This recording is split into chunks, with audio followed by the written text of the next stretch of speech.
Ito yung masarap na puto cheese na kapag natikman natin ay babalik-balikan natin.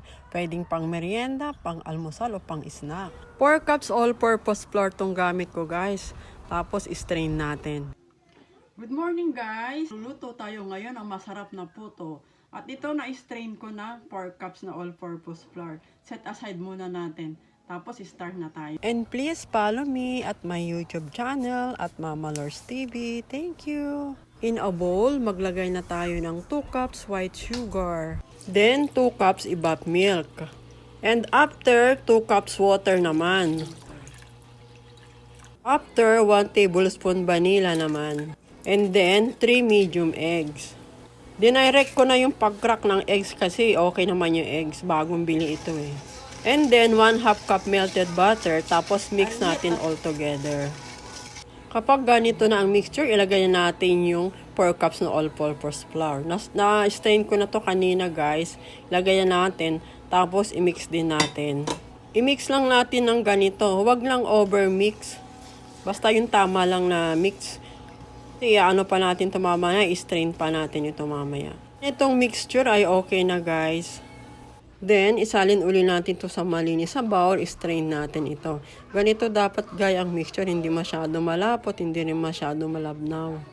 Yung mixture natin, i-rest muna natin ng 1 hour guys. After guys, bago ko nilagyan ng baking powder, strain ko uli ito. After, lagyan na natin ng 4 tablespoon na baking powder. Yung baking powder dapat active guys. Ilagay natin sa hot water. Tapos pagka nag-boil siya, bumula, ibig sabihin active pa. Ito kasi yung nagpapaalsa sa puto.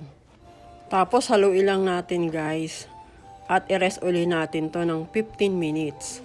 Like this, haluin natin.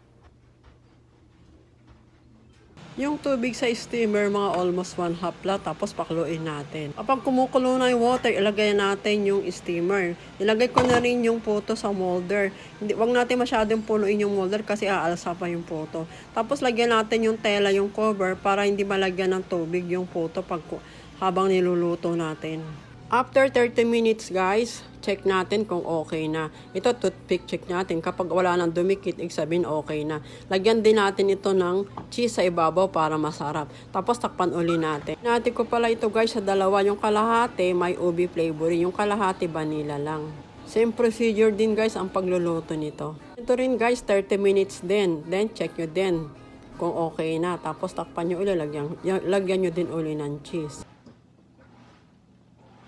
Palamigin nyo muna ito guys bago nyo i-unmold.